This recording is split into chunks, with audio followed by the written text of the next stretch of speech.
அனைவருக்கும் வணக்கம். Astro mind therapy அன்புள்ளங்கள் அனைவரையும் இந்த புதிய வீடியோவில் சந்திப்பதில் பெரும் மகிழ்ச்சி அடைகிறேன். இந்த வீடியோவோட தலைப்பு வக்ர சனியின் கொண்டாட்டம் திண்டாட்டம் ஆரம்பம் அப்படிங்கிற தலைப்பில் தான் பார்க்க போகிறோம்.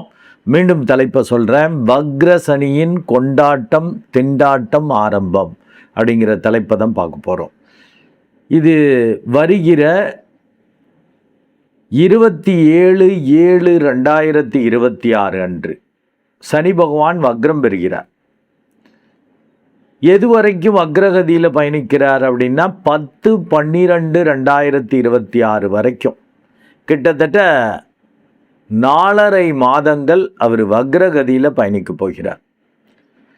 11/12/2026 முதல் நேர்கதியில். அப்போ இந்த வக்ரகதியில் பயணிக்கிறதால என்ன மாதிரி பலாபலன்கள் இந்த 12 ராசிகளுக்கும் ஏற்பட போது, அவங்களுக்கான இந்த அறிவுறுத்தல்கள் என்ன அப்படிங்கிறது தான் இந்த வீடியோஸில் பார்க்க போகிறோம்.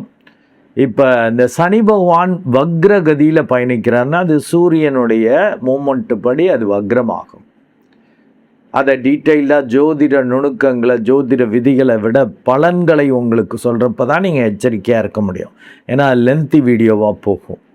இப்போ இது வக்ரகதியில் 27/7/2026 அன்று பயணிக்கிறப்ப நான் என்னுடைய பல வீடியோஸில் சொல்லியிருப்பேன். என்னுடைய ஆஸ்ட்ரோ மைண்ட் தெரபி அன்புள்ளங்களுக்கு தெரியும். வக்ரகதியில் ஒரு கோள் பயணிக்குதுன்னாக்க அந்த ஜாதகரை ஒரு குடிகாரரை போல் பிஹேவ் பண்ண வைக்கும். குடிகாரர போலன்னு என்ன சார் இப்போ சொல்கிறீங்க, ஒன்றும் புரியல அப்படின்னா, நார்மலாக அந்த குடிக்கிறவங்கள பார்த்தீங்கன்னா தெரியும். நல்ல ஒழுக்கமாக நேர்மையாக ரொம்ப அப்படியே ஆச்சாரமாக பட்டக்கிட்ட போட்டுக்கிட்டுலாம் இருக்கக்கூடிய ஆளுங்க கூட, ரொம்ப அழகாக பணிவாக பேசக்கூடிய ஆளுங்க கூட குடிச்சிட்டா வேறு மாதிரி பேசுவாங்க, வித்தியாசமாக பேசுவாங்க. அதே இது எப்போதும் குடிக்காதப்ப ரவுடித்தனமாக அடாவடியாக திமிராக பேசக்கூடிய ஆள்கள், மோடு முட்டித்தனத்தை காட்டக்கூடிய ஆட்கள் குடிச்சிட்டாங்கன்னு வச்சுக்க சைலண்ட் ஆகிடுவாங்க. ஸோ அப்படியே ஆப்போசிட்டாக அவங்களுடைய நேச்சர் மாறுது. அதை நீங்களே பார்த்துருக்கலாம். அதே போலவே இந்த சனி பகவான் வக்ரம் பெறப்ப, இந்த சனி பகவான் உங்கள் ராசி உங்கள் லக்னத்துக்கு யார், அவன் என்ன மாதிரி வேலையை செய்யக்கூடியவன், உங்களுக்கு நட்புக்கோளா பகைக்கோளா, அதாவது உங்களுக்கு பிரச்சனைக்குரியவரா இல்லை நல்லது பண்ணக்கூடிய நிலைமையில் இருக்காரா, இதெல்லாம் அனுசரித்து தான் அந்த பலாபலன்கள் ஏற்படும். அப்போ அதில் வக்ரம் பெறப்ப என்ன நடக்கும், இயல்புக்கு மாறாக நடக்கும். இப்போ மேஷத்தை ஃபஸ்ட்டு எடுத்துக்கிறோன்னா அதில் 12ஆம் இடத்துல சனி பகவான் பயணிக்கிறப்ப விரய சனிம்பாங்க. நார்மலாக விரயங்களை கொடுக்கும், அதுக்கு அப்படியே மாறாக வரும்.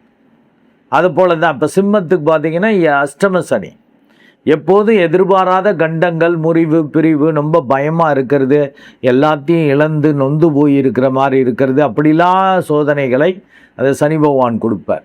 இப்போ வக்ரம் பெறப்ப இந்த 4.5 மாதங்கள் அவர் லீவ் விடுறார் இந்த பிரச்சனைகளுக்கெல்லாம். அதே போல தான் வைஸ் வர்சா நல்லது பண்ணக்கூடிய இப்போ ரிஷப லக்னம் ரிஷப ராசிக்கு 11ஆம் இடத்தில் அந்த பூர்வ பாக்கியாதிபதியாக வரக்கூடியவர் இருக்கிறப்ப அபரிமிதமான லாபங்கள், தொழில் வேலை ரீதியாக தர்மகர்மாதிபதி யோகங்களை அவர் வெளிப்படுத்துவார். பெரிய அளவுக்கு அதன் மூலம் லாபம் பாப்புலாரிட்டியோடு கிடைக்கிறது. இப்படிலாம் பண்ணிகிட்டு இருந்திருப்பார். இப்போ வக்ரம் வர்றப்ப அதுக்கு மாறாக இருக்கும். யாரெல்லாம் மதித்தாங்களோ அவங்க வித்தியாசமாக பிஹேவ் பண்ணுறது, எதன் வழியாலாம் பெரிய அளவுக்கு லாபங்கள் வந்துச்சோ அதெல்லாம் தடைபடுறது, சற்று குழப்பமாவது, பயந்து போகிறது. ஏன்னா இப்போ குடிச்சிட்டிங்கன்னா, இப்போ நார்மலாக இருந்தீங்கன்னா ஸ்டடியாக இருப்பீங்க.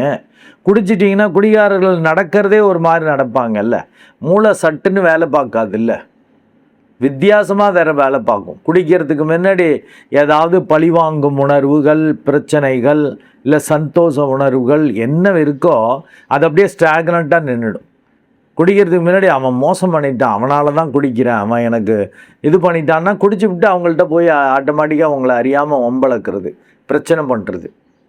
ஏன்னா மூளை அதுக்கு முன்னாடி உள்ளதோடு நின்றும். அதை போல தான் இந்த சனி பகவான் இப்போ வக்ரம் பெறப்போ ஒரு குடியாடுற போல் பிஹேவ் பண்ண வைப்பாருங்கிறப்ப, யாரெல்லாம் இந்த சனி பயிற்சியால் நெகட்டிவெல்லாம் அனுபவிச்சுட்டு கொண்டிருக்க அனுபவித்து கொண்டிருக்கிற அத்தனை ராசிகளுக்கும் சற்று லீவு, பிரச்சனையிலேருந்து கொஞ்சம் விடுபாடு இருக்கும். எதெல்லாம் பிரச்சனையோ அதெல்லாம் கொஞ்சம் நல்லதாக மாறும். இது பிரச்சனைன்னு நினச்சது பிரச்சனையாக இருக்காது. ரொம்ப கேஷுவலாக அதுக்காக பிஹேவ் பண்ணவும் முடியாது. பிரச்சனைலாம் லீவுனா 4.5 மாதம் லீவா சார், விரையச்சனி வேலை பார்க்க மாட்டாரா, அஷ்டம சனி வேலை பார்க்க மாட்டாரா அப்படின்னா ரொம்ப ஓவர் கான்ஃபிடெண்ட்டாக பண்ணிங்கன்னா ஆப்பு வைப்பார். அவர் சனி பகவான் நீதிபதி போன்று. ஓவர் கான்ஃபிடென்ட்டில் சரியாயிடுச்சு இப்போ அஷ்டம சனி, இன்னுமே நம்ம பழையபடி பந்தா விடலான்னாக்கா அடிப்பார். அதாவது நீங்கள் ரொம்ப திட்டமிட்டு எதிர்பார்த்து செய்கிறது சொதப்பும், பயந்துக்கிட்டே செய்கிறது ரொம்ப நல்லா இருக்கும். இந்த வித்தியாசத்தை தெரிஞ்சுக்கிட்டிங்கன்னா ரொம்ப நல்லது. இந்த 12 ராசிகளும் நான் சொன்ன இந்த 27/7/2026 முதல் 10/12/2026 வரைக்கும் நல்லா மெடிடேட் பண்ணிக்கோங்க. அந்த தான் விழிப்புணர்வு வரும்.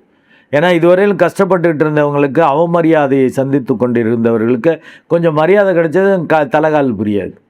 கொஞ்சம் வரவும் தலைகால் புரியாது. பழைய குருடி கதவு திரடின்னு பண்ணுவாங்க. மெடிடேட் பண்ணிட்டா அந்த சமநிலை இருக்கும். இது எல்லாமே டெம்பரவரி தான். இந்த வக்ரம் பெற்ற கோள் குடிகாரரை போல் பிஹேவ் பண்ண வைக்குங்கிறப்ப சரியாக புரிஞ்சுக்கங்க. இயல்புக்கு மாறாக பிஹேவ் பண்ண வைக்கும். அவன் கெடுதல் பண்ணுறவன் இப்போ நல்லது பண்ணுவான். எந்தெந்த ராசிகளுக்கு கெடுதலாக இருக்கிறதோ அதை புரிஞ்சுக்கணும்.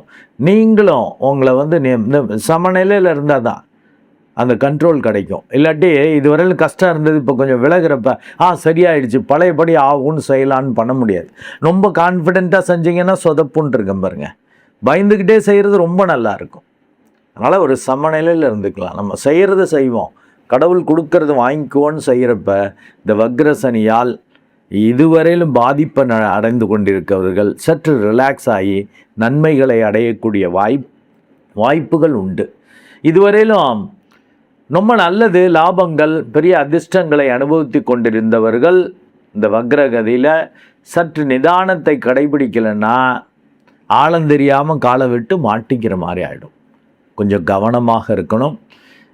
இனி நம்ம அந்த 12 ராசிகளுக்கும் தனித்தனியாக எப்படி இருக்குது இந்த வக்ரசனியின் பலாபலன்கள், அவங்களுக்கான அறிவுறுத்தல்களை பார்ப்போம். இப்போது மீன லக்னம் அண்டு மீன ராசி அன்புள்ளங்களுக்கு இந்த வக்ரசனி 2026 கொண்டாட்டத்தை கொடுக்க போதா, திண்டாட்டத்தை கொடுக்க போதா அப்படின்னு பார்க்க போகிறோம். இவங்களுக்கு கொண்டாட்டத்தை தான் கொடுக்க போகுது. ஏன்னா மீன லக்னம் மீன ராசிக்கு ஜென்மசனியாக அப்படி படுத்து கொண்டிருந்தது. உடம்பை படுத்துறது, மனசை படுத்துறது, பெரிய அளவுக்கு தைரியம் இல்லாத தன்மை, எந்த சூழலும் மற்றவங்களும் சரியில்லை, ஒழுங்கு இல்லை, எல்லாமே சரியில்லை, வேலை தொழில் ரீதியாக ஒன்றும் அந்தளவுக்கு சரியில்லை, சிக்கல் பிரச்சனை, லாபமே கிடைக்கல, ஒரே கெட்டதே நடக்குது, இப்படிலாம் புலம்பிக் கொண்டிருந்தவர்களுக்கு வருகிற 27/7/2026 முதல் 10/12/2026 வரைக்கும் அந்த கஷ்டங்கள்ல இருந்தெல்லாம் விடுதலை கிடைக்கும். ஏன்னா அவர் வக்ரகதியில் கிட்டத்தட்ட 4.5 மாதங்கள் இந்த சனி பகவான் வக்ரகதியில் பயணிக்க போகிறார். அவங்களுக்கான அந்த அறிவுறுத்தல் என்ன, அந்த வக்ரகதியில் பயணிப்பதால் என்ன மாதிரி கொண்டாட்டங்கள் ஏற்பட போது அவங்களுக்கான அந்த அறிவுறுத்தல் என்ன அப்படிங்கிறதான் பார்க்க போகிறோம். மீன லக்னம் அண்டு மீனராசி அன்புள்ளங்களுக்கான அறிவுறுத்தல் என்பது லாப தடை, கெட்ட செலவுகள் விலகும் நேரம். மீண்டும் உங்களுக்கான அந்த தலைப்பு அறிவுறுத்தலை கொடுக்குறேன். லாப தடை, கெட்ட செலவுகள் விலகும் நேரம். இப்போ இதுவரையிலும் தைரியம் இல்லாமல் சகோதர சகோதரிகள் வழியாக, சகாக்கள் வழியாக சிக்கல்கள், பிரச்சனைகள், யாரை நம்புறதுன்னே தெரியல, எந்த சூழலும் மற்றவர்கள், பார்ட்னர், ஃப்ரெண்ட்ஸு எல்லாருமே கண்டங்கள், பிரச்சனைகளை ஏற்படுத்துவது போலயே இருக்கிறாங்க. தொழில் வேலை ரீதியாக கடுமையான முடக்கம், ஒன்றும் நடக்க மாட்டேங்குது, எதுவுமே சரியில்லை, அப்படிலாம் புலம்பிக் கொண்டிருந்தவர்களுக்கு இப்போ எல்லாம் கொஞ்சம் விலகும் நேரம். கெட்டவைகள் விலகும் நேரம், லாப தடை விலகும் நேரம். அப்போ லாபம் வரும். பொருளாதார ரீதியாக, வேலை தொழில் ரீதியாக நல்ல வளர்ச்சி வரும், நல்ல சூழல் அமையும், நல்ல பார்ட்னர் அமைவாங்க, இனம் புரியாத தைரியம், தன்னம்பிக்கை வரும். பல முயற்சிகள் பண்ணுவீங்க. இருந்தாலும் இது 4.5 மாதங்கள்ங்கிறதால குறுகிய கால திட்டமிடுதல் தான் வச்சுக்கணும். 4.5 மாதம் திரும்ப ஜென்மசனியாக 7.5ல் உங்களை படுத்துவார், உடம்பை படுத்துவார், மனசை படுத்துவார், சூழலை பார்ட்னரை கெடுப்பார், தைரியம் தன்னம்பிக்கை குறையும், இதெல்லாம் திரும்ப செய்வார், தொழில் ரீதியாக முடக்கத்தை ஏற்படுத்துவார், இதெல்லாம் நடக்கும். அது டெம்பரவரிங்கிறதால இப்போ 4.5 மாதம்தான் நல்லா இருக்குங்கிறதால ஒரு குறுகிய கால வேலைகளை வேணால் பண்ணிக்கலாம். இருந்தாலும் இது கோச்சார ரீதியான பலன்கள்ங்கிறதால 25% தான். இப்போ மேஜர் ஒர்க் வருது, மேஜராக புதிய தொழில் வாய்ப்பு வருது, பெரிய அளவுக்கு பார்ட்னர் கிடைக்கிறாங்க, நல்ல பெரிய முயற்சியாக பண்ண போகிறீங்க அப்படின்னா கண்டிப்பாக உங்கள் ஜாதகத்தை பார்த்துக்கணும். உங்கள் தசாபுத்தி நல்லா இருக்கா அதை பார்த்துட்டு செய்யணும். ஒரு ஜோசியருக்கு 2 ஜோசியர்கிட்ட. ஏன்னா அடுத்து 7.5 பாதச்சனியில் பொருளாதார ரீதியாக சிக்கலை கொடுப்பார். இப்போ இனம் புரியாத மற்றவங்க இவங்க வழியாக மன உளைச்சல் பிரச்சனையை கொடுப்பார். சூழல் பார்ட்னர் வழியாக உடம்பு சரியில்லை, மனசு சரியில்லைன்னு. அடுத்து பொருளாதார ரீதியாக பாதச்சனியில் ஒரு புரட்டி எடுத்துருவார். அதுக்கப்புறம் தான் அவங்கள ஸ்புடம் போட்டு ஒரு தெளிவை ஏற்படுத்தி விட்டுட்டது பிறகு தான் கடந்த ஒரு 6 மாதம் சென்று நல்லது பண்ணுவாருங்கிற மாதிரி வரும். இப்போதைக்கு டெம்ப்ரவரியாக தான் உங்களுக்கு கொண்டாட்டம் கிடைக்க போகுதுங்கிறப்ப தசாபுத்தியை பார்த்துட்டு லாங் டேர்ம் ப்ராஜெக்ட்லாம் வச்சுக்கணும். குறுகிய காலத்து 1 மாதம் 2 மாதத்தில் முடிஞ்சிடும், 3 மாதத்தில் முடிஞ்சிடும்னா தைரியமாக செய்யலாம். அது பிரம்மாண்டமான வளர்ச்சி நல்லா இருக்கும். இருந்தாலும் உங்கள் பிறப்பு ஜாதகம் தான் வெயிட்டுங்கிறதால பொருத்தம் பார்த்து பார்ட்னர் கண்ணு மண்ணு தெரியாமல் புரியாமல் யாருன்னு தெரியாமல் பண்ணிங்கன்னா அதெல்லாம் ஆபத்து. ஏன்னா அடுத்த 4.5 மாதம் 2 வில்லங்க வரும்னு இருக்கேன்ல. அதனால் பொருத்தம் பார்த்து பார்ட்னர்ஷிப் வச்சுக்கணும், பொருத்தம் பார்த்து நட்புக்கள் வச்சுக்கணும். ரொம்ப சேஃப்டி ப்ளே பண்ணுறது வேண்டாம். ஓரளவு தைரியமாக செய்யலாம். ஆனால் 4.5 மாதத்துக்குள்ளே அந்த ப்ராஜெக்ட்டு. அடுத்து இது இன்ட்ரொடக்ஷன்லேயே சொல்லியிருக்கேன், ஒரு குடிகாரரை போல் பிஹேவ் பண்ண வைக்குங்கன்னு சொல்லியிருக்கேன். ரொம்ப ஓவர் கான்ஃபிடெண்ட்டாக செஞ்சிங்கன்னா சொதப்போம். கொஞ்சம் பயத்தோடு அப்படி செய்கிறப்ப சரியாக இருக்கும். தைரியம் இருக்குது, இருந்தாலும் இதுவரையில் அடி வாங்கியிருக்கோமே, திரும்ப ஏதாவது ஆகிட போகுதுன்னு பயந்துக்கிட்டு செய்கிறப்ப நல்லாயிருக்கும். இவங்க ரொம்ப நல்லவங்களாக இருக்காங்க, அன்பாக இருக்காங்க, நம்மளுக்கு பிடிச்சவங்களாக இருக்காங்க, நம்மளை அப்படி மதிக்கிறாங்க அப்படிங்கிற மாதிரி சூழல் இருக்கும். இருந்தாலும் அப்படி நம்பி செய்கிறப்ப அவங்க மாற்றி கெடுதல் பண்ணுறதுக்கான வாய்ப்பு வந்துடும். ஏன்னா ஒரு குடிகார போல் இதே நீங்கள் அவங்கள பயந்துட்டு யாருன்னு தெரில, ஓகேவா இருக்காங்க, கொஞ்சம் பயமாக தான் இருக்குது அப்படின்னு பயந்துட்டு செய்கிறப்ப அவங்க நல்ல பார்ட்னராக இருப்பாங்க. ஏன்னா அது ஒரு முடிவெடுக்க முடியாத ஆனால் கொண்டாட்டம் தான் கிடைக்கும், நன்மை தான் நடக்கும். ஆனால் அதனால தான் லாப தடை விலகும் நேரம்ட்டேன், கெட்டவைகள் விலகும் நேரம்னு இருக்கேன். பாசிட்டிவாக இருக்கும். புதிய தொழில் வேலை வாய்ப்புகள், புதுசாக 4 பேர் மதிக்கிற மாதிரி உங்கள் தரம் உயரும், உங்கள் வித்தை திறமை வெளிப்படும், பெரிய அளவுக்கு புதிய தொழில் வாய்ப்புகள் வரும். பெருசாக வருது அப்படிங்கிறப்ப ஒண்டி தசாபுத்தியை பார்த்துட்டு செஞ்சுக்கணும். ஏன்னா இது கோச்சார ரீதியான பலன்கள்ங்கிறதுனால 25% தான். ரொம்ப சேஃப்டி ப்ளே பண்ணிகிட்டு இருக்காங்க. சேஃப்டி ப்ளே பார்க்க வேண்டியது தான். ரொம்ப சேஃப்டி செக்யூரிட்டின்னு அப்படி சுருக்கிக்கிட்டு எல்லாம் போதும் இதுவே போதும், அப்படியே போதும் என்ற மனமே பொன் செய்யும் மருந்து அப்படி இப்படின்னா ஏதோ வாழ்ந்துட்டு இருப்பீங்க. உங்களுக்கே அப்புறம் வெறுமையாக இருக்கும். உங்கள் வாழ்வின் இறுதி காலத்தில் எவ்வளவோ நல்ல வாய்ப்புகள், எவ்வளவோ இதெல்லாம் வந்துச்சு, ஏதோ பயந்துக்கிட்டு அப்படியே விட்டுட்டேன், அவங்கள நம்பி விட்டுட்டேன் அப்படின்லாம் நொந்துக்கிட்டு இருக்கிற மாதிரி ஆகிடும். நல்லா மெடிடேட் பண்ணிட்டீங்க அப்படின்னா கோள்கள் பெருசாக கெடுக்க முடியாது. சேஃப்டி ப்ளே பண்ண வேண்டியது தான், ஓரளவு தான். சும்மா ரிஸ்க் எடுக்கிறவங்க தான் பெரிய அளவுக்கு பெரிய ஆளாவாங்க. நீங்கள் கொஞ்சம் அதை எடுங்க. 7.5 கொஞ்சம் படுத்த தான் செய்யும். என்னதான் இருந்தாலும் 25% தானே சொல்லியிருக்கேன். நல்ல தசாபுத்தியாக இருந்தால் 7.5 தான் எனக்கு பெரிய தொழில் வாய்ப்பு கிடச்சிச்சு, ஸ்புடம் போடுறதுக்கு அது மாதிரி வாய்ப்பை கொடுத்து கெடுப்பார். அப்புறம் அதில் அனுபவசாலியாக போய் அந்த பிஸ்னஸில் பெரிய ஜாம்பவானாக மாறுவீங்க. 7.5 கல்யாணம் ஆகிருக்கும்பாங்க, 7.5 சனியில் எனக்கு நல்லது நடந்திருக்கும்பாங்க. அது தசாபுத்தியை பொறுத்து தான். இந்த 7.5 சனிங்கிறது கோச்சார ரீதியாக 7.5 வருஷம். அதாவது உங்கள் ராசிக்கு பின்னாடி உங்கள் ராசியில் அதுக்கப்புறம், அதாவது 12ஆம் இடம், 1ஆம் இடம், 2ஆம் இடம், அதாவது விரயச்சனி, ஜென்மசனி, பாதச்சனின்னு 7.5 வருஷம், 2.5 வருஷம் அது படுத்துவார். அது 25% தான் வெயிட்டு. பல பேரை கேட்டிங்கன்னா எனக்கு 7.5 தான் ரொம்ப நல்லா இருந்துச்சு அப்படிம்பாங்க. அதனால் 7.5 வந்துருச்சுன்னு பயப்பட வேணாம். ஆனால் சோதனைகள் கண்டிப்பாக கொடுப்பார் உங்களை சாதனையாளனாக மாற்றுறதுக்கு. நல்ல தசாபுத்தியாக இருந்தால் சாதனையாளனாக மாறிடுவீங்க.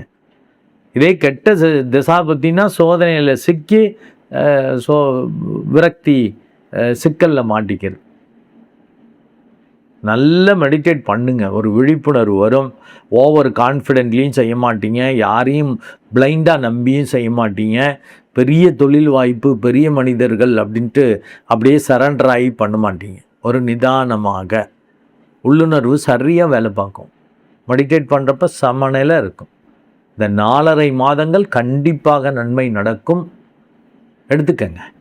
லாங் டேர்ம் ப்ராஜெக்டு, லாங் டேர்மாக பெனிஃபிட்டு, பெரிய பிஸ்னஸ்ஸு, பெரிய தொழில் வாய்ப்பு அப்படிங்கிறப்ப ஒண்டி உங்கள் ஜாதகத்தை பார்த்துக்கணும். ஒரு ஜோசியருக்கு பதிலாக 2 ஜோசியர்கிட்ட பார்த்துட்டு வெரிஃபை பண்ணிட்டு தைரியமாக இறங்குங்க. ஏன்னா நல்ல தசாபுத்தி இருந்துச்சுன்னா அந்த கோச்சார ரீதியான பலன்கள் பெருசாக கெடுக்க முடியாது, லைட்டாக கெடுக்கும், மீண்டு வந்துடுவீங்க. ஏன்னா தசாபுத்தி நல்லா இருக்கிறப்ப சூப்பராக இருக்கும். 11/12/2026 அப்புறம் மீண்டும் திண்டாட்டம் வரும் அப்படிங்கிறத புரிஞ்சுக்கிட்டு ஓவராக ஆடாமல், இப்போ பர்மனெண்ட்டாக சேஞ்ச் ஆகிடுச்சு, நம்மளுக்கு பெரிய அளவுக்கு நன்மை நடக்கணும் கூத்தாடாமல் நிதானமாக இதை முறையாக 4.5 மாதங்கள் நீங்கள் பயன்படுத்திக்கிட்டிங்கன்னா நல்லது. அது நீங்கள் பண்ணுவீங்க. ஏன்னா உங்கள் லக்னாதிபதி, ராசி அதிபதி குரு அறிவாளி. அப்புறம் நீங்களும் சேஃப்டி ப்ளே பண்ணுறவங்க, காலப்புருஷ தத்துவப்படி 12வது ராசியாக வர்றதால இந்த திருப்தி, நிம்மதி, முக்தி அதுக்கு முக்கியத்துவம் கொடுப்பீங்க. திருப்தி இருக்கணும், நிம்மதி இருக்கணும், கெட்டக்கூடாதுன்னு நினைப்பீங்க. அந்த விழிப்புணர்வுலேயே நல்லா இருக்கும். மெடிடேட் பண்ணிக்கங்க. இந்த 4.5 மாதத்தை நல்லா பயன்படுத்திக்கங்க. நன்றி அன்புள்ளங்களே. மீண்டும் ஒரு நல்ல வீடியோவில் உங்களை சந்திக்கிறேன். அதுவரை உங்களிடமிருந்து வணக்கம் கூறி விடைபெறுவது உங்கள் அன்பு டாக்டர் அருட்குழந்தை ஆர். கணேசன். நன்றி, வணக்கம்.